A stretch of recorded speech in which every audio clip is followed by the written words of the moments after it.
Billionaire visits her son's grave and sees a black waitress crying with a little child. She was shocked. The soft November rain made the graveyard feel even sadder when Victoria Blackwood saw the scene that would change her life. In front of her son Adrienne's grave, a young black woman in a waitress uniform held a small child. Both were crying like they had lost everything. Victoria stopped walking. She held a bunch of white lilies tightly in her hands.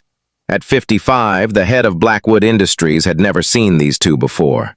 But something about the way the woman stood and the boy's small face made her heart beat faster. "Excuse me," Victoria said, her voice cold and sharp. "This is a private moment. You shouldn't be here." The young woman looked up, her eyes red from crying. "I'm sorry. I didn't know anyone would come today," she said, her voice shaking a little, but she didn't sound weak. "Who are you?" Victoria asked quickly. Her business mind had kicked in. "Why are you crying at my son's grave?" The boy, about 4 years old, looked at Victoria with bright green eyes. Eyes she knew very well, eyes just like Adrienne's. "My name is Jasmine Washington," the woman said softly, wiping her tears. "And this is Tyler. I work at Bell's Diner in town. I come here every month because—" She stopped and looked at the boy. "Because Adrienne meant a lot to us." Victoria felt dizzy. Adrienne had died in a car crash 3 years ago, when he was just 28. She had searched through his life after he died looking for answers. She never found a serious girlfriend, let alone a child. "How was he important to you?"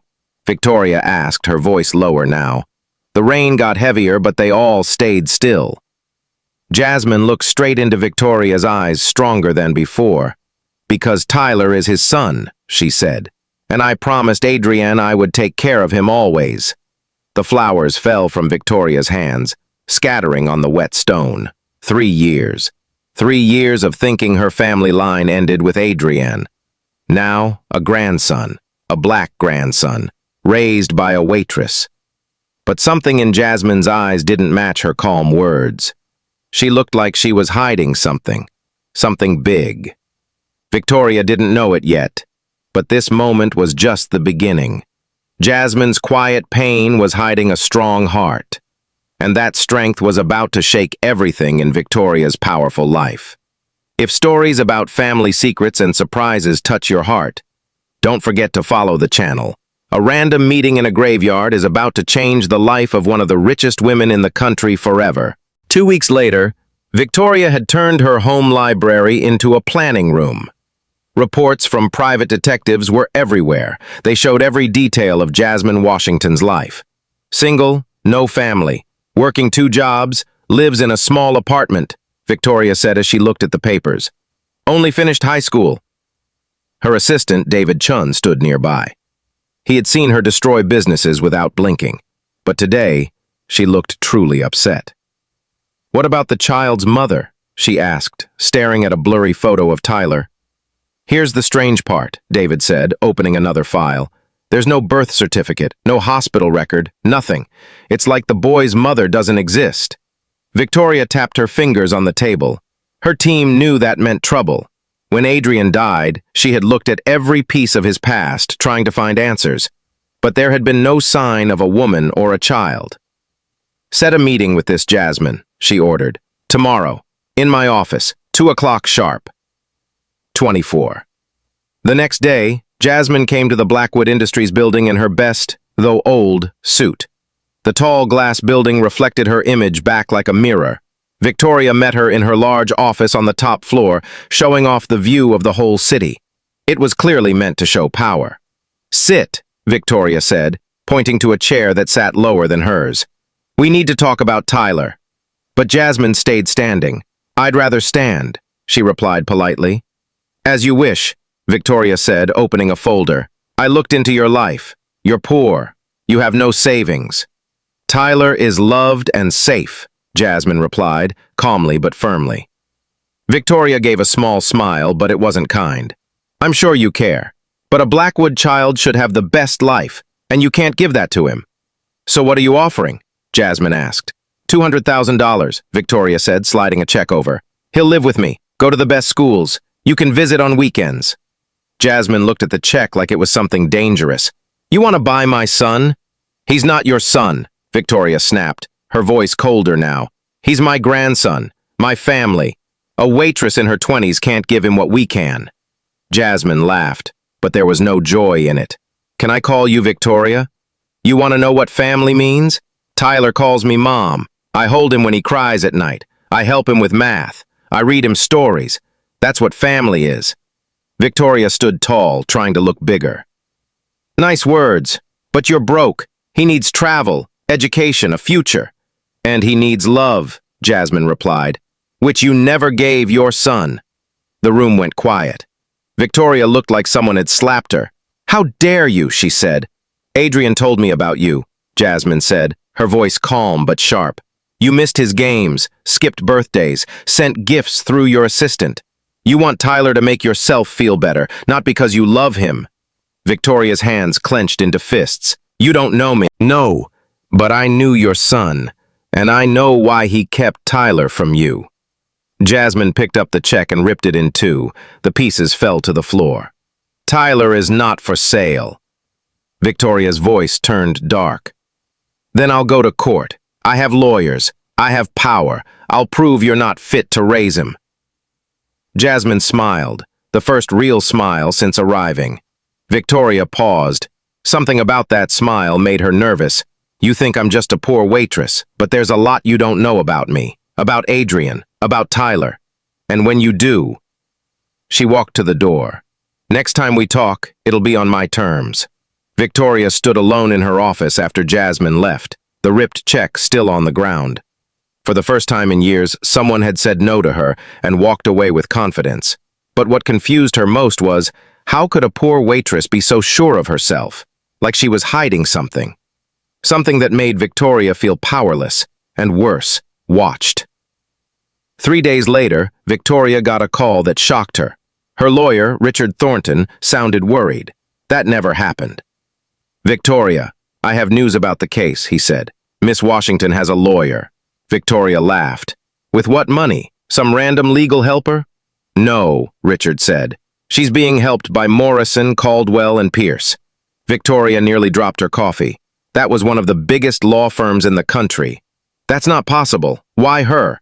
I don't know, Richard replied. But they already filed a paper saying taking Tyler by force would be discrimination. Victoria slammed the phone. Jasmine had made her move, and it was much stronger than Victoria ever thought. Meanwhile, in Jasmine's small apartment, a very different meeting was happening. Around her sat people Victoria would never imagine. Smart, powerful people who believed in Jasmine. Aunt Helen, thank you for coming, Jasmine said, hugging a well-dressed woman. I know the flight was long. Helen smiled. Her eyes looked sharp and wise. When you told me it was time, I canceled everything. We've waited 3 years for this. Tyler played on the floor while the adults spoke. Dr. Michael Chun opened a thick folder. Are you ready? He asked. Once we start, there's no going back. Jasmine nodded. I've prepared for this. Every class, every book, every person I've met, all of it, to protect Tyler and honor Adrienne. Amanda Torres looked up from her laptop. The proof you collected is strong. You've got 3 years of notes on Blackwood Industries, bribes, lies, and broken laws. Helen stood by the window. Victoria thinks money makes her safe. She doesn't know Jasmine has been watching her for 3 years. I taught business law for 30 years, she said proudly. And I taught my niece that knowledge is power. Jasmine's phone rang. It was Victoria, angry and loud. What are you doing? How did you hire that law firm? Jasmine put the phone on speaker. I told you there's more about me you don't know. Victoria shouted, Tyler is mine. I'll use every dollar I have. Jasmine looked at her team. You still think money is the only power? But there's something even stronger. And what's that? Victoria asked. The truth, Jasmine answered. Victoria laughed. Truth doesn't pay big lawyers. No, Jasmine agreed. But the truth about your crimes? That's worth a lot to the right people. The line went quiet. You're bluffing, Victoria finally said. Amanda picked up the phone. Miss Blackwood, I'm Amanda Torres, reporter. I'd like to ask about your company's actions. Victoria hung up. Helen smiled. You've learned well, Jasmine. Dr. Chun closed his bag. Our case is solid. The law is with us, and so is the truth. And I've spent 3 years collecting proof of all the wrong things Victoria has done. Amanda added, fake contracts, strange payments to officials, secret pollution issues, enough to ruin anyone's name. Jasmine lifted Tyler in her arms. The little boy smiled at everyone in the room, not knowing what was happening. What Victoria doesn't see is that I'm not just fighting for Tyler, Jasmine said. I'm fighting against a system that thinks money can buy anything, even break apart families. Helen walked over and placed a hand on Jasmine's shoulder. Your mom would be proud of you, my dear. She always believed that education was the one thing no one could steal from you. Aunt Helen raised me after my parents died, Jasmine told the others. She taught me that your past doesn't decide who you become, your choices do. She also taught me that sometimes, to protect the ones you love, you have to fight hard no matter what. The phone rang again. This time, it was Victoria's lawyer. Miss Washington, my client is offering a deal. $500,000 and the right to visit the child, said the lawyer. Jasmine looked at the others in the room. They all shook their heads no. Mr. Thornton, Jasmine said, tell Victoria that Tyler isn't for sale at any price. She has 48 hours to cancel all legal action or else. On Monday morning, the Metropolitan Journal will publish a full report on Blackwood Industries' shady business history, and I'm sure the IRS will love the documents we've found. After hanging up, Amanda turned to Jasmine. Are you really ready? Once we go public, Victoria will fight back with everything she's got. Jasmine looked down at Tyler, sleeping in her arms. Amanda, I've been waiting for this day for 3 years. Victoria thinks money makes her safe, but she's never faced someone who's been planning this long. Dr. Chun stood and picked up his papers. We'll file the legal petition tomorrow. The law is on our side. Helen kissed Jasmine on the forehead. Don't forget, dear, they have money, but we have the truth. That night, Jasmine opened a trunk in her bedroom. Inside were school diplomas, certificates, letters of support, and, at the very bottom, a photo of her, Adrienne, and a fair-skinned young woman. A photo Victoria had never seen. That one photo held the truth, not only about who Tyler's mother really was, but why Jasmine had spent years preparing for this fight. Victoria Blackwood was about to learn that underestimating someone can be the biggest mistake. Sometimes, the best revenge doesn't come from anger, but from careful planning and patience. The custody fight was just the beginning. Jasmine had been waiting since Adrienne's death for the right time. Now, she was ready to reveal secrets that could bring down everything Victoria had built. On Monday morning, Victoria woke to 37 missed calls. Her assistant David stood outside her room, pale and nervous. Victoria, you need to see this, he said, handing her a tablet. The newspaper headline read, Empire Built on Corruption.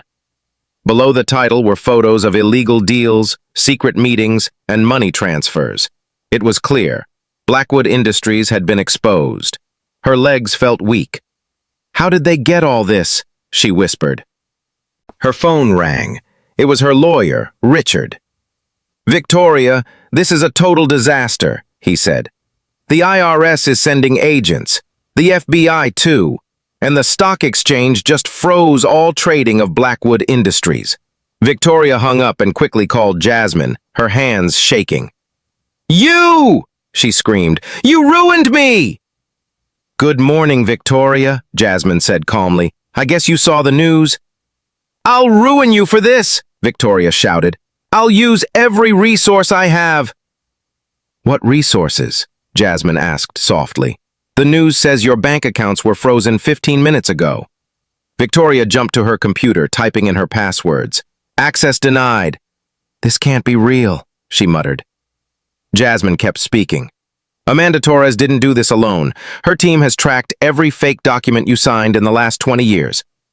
On TV, reporters stood outside the Blackwood building. Workers were leaving with boxes. Victoria's name was being destroyed on live television. Why? Victoria asked, her voice weak. Why did you do this? Because you never cared to ask who Tyler's mother was, Jasmine said.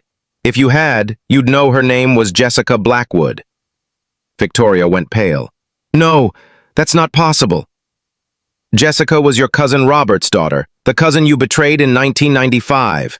You forced Robert out of the company to steal his part of the business, Jasmine continued. Jessica grew up poor because of that. She met Adrienne in college and they fell in love. But she didn't tell him who she was. She feared you'd take him away, just like you did to her dad. Victoria remembered Robert's daughter faintly. When Jessica died giving birth, Adrienne came to me. I was her best friend, and she wanted me to raise Tyler. But Adrienne also found out what you did to Jessica. He spent his last months gathering evidence, documents, recordings, everything. When Adrienne died, he left it all to me, Jasmine said. He asked me to wait for the perfect moment. Victoria looked outside. FBI vans were arriving. The accident? She asked. Jasmine's voice was firm. Adrienne found out about a criminal scheme involving your company. The people you hired had him killed. The truth hit Victoria like a storm. Her own son had died because of her crimes. Tyler is the last true Blackwood, Jasmine said. Jessica was the legal heir. And now, with your money gone and your company gone, he has what was always his. Victoria heard footsteps. Voices shouted, FBI! You planned all this, Victoria whispered. For 3 years? Adrienne taught me patience, Jasmine said. Every class I took, every file I gathered, it was all for this moment. The front door burst open. Agents entered. Victoria Blackwood, you're under arrest for fraud, money laundering, and conspiracy. As the handcuffs closed on her wrists, Victoria heard Jasmine's voice one last time. Tyler will grow up knowing the truth, that justice, even if slow, always comes. News cameras filmed Victoria being taken away. Her empire fell apart in hours. That afternoon, Jasmine sat in the park watching Tyler play. Her phone rang. It was Helen. Daughter, I saw the news. How do you feel? Like Adrienne can finally rest, Jasmine answered, smiling at Tyler on the slide. And Tyler will know that his family stood for justice, not revenge. Victoria had learned too late that Jasmine wasn't just a waitress. Jasmine was a guardian of truth. A woman who spent 3 quiet years planning the biggest takedown the courts had ever seen. 2 years later, Millbrook Women's Prison was a far cry from Victoria's fancy office. Wearing an orange jumpsuit, she worked laundry duty for $2.50 an hour. No one missed the irony. Blackwood, you've got a visitor, the guard said. Victoria thought it was her lawyer or a reporter, but Jasmine stood waiting, confident, elegant, in a navy blue suit. I have news, Jasmine said. Tyler just got into Phillips Academy. Full scholarship. Same school Adrienne went to. Victoria felt a strange mix of sadness and pride. Why are you telling me this? Because you're his grandmother, Jasmine said, and because he asked if bad people can become good. Jasmine opened a folder. Inside were pictures of Tyler in his school uniform. He's learning the violin, just like his father. How can you afford all this? Victoria asked. Jasmine smiled. The money you stole from Jessica's family? The court gave it back. Tyler now owns the real Blackwood fortune. Victoria shut her eyes. And you? What did you get from all this? I gave Tyler what Adrienne never had, a loving family. Jasmine stood up. And I got peace. Peace knowing Jessica and Adrienne can rest now. Is Tyler happy? Victoria asked. He's loved, Jasmine answered. And that's all that matters. At a lakeside home in Connecticut, Tyler ran through the garden. Jasmine watched from the porch, her law degree hanging behind her. Mom, can I play violin for you? He called. Of course, love, she replied, smiling. Helen visited often, telling Tyler stories about their family. Aunt Helen told me, Jasmine had said, that the best revenge isn't destroying people. It's building something beautiful that they'll wish they could have been part of. Tyler would grow up knowing his family chose honor over hate, that even in a world full of injustice, smart planning and strong will could win. Victoria had tried to buy him, but family can't be bought. It's made through love and being there. Victoria had confused power with worth. Jasmine's real win wasn't crushing Victoria. Her win was giving Tyler a life full of love, dignity, and truth.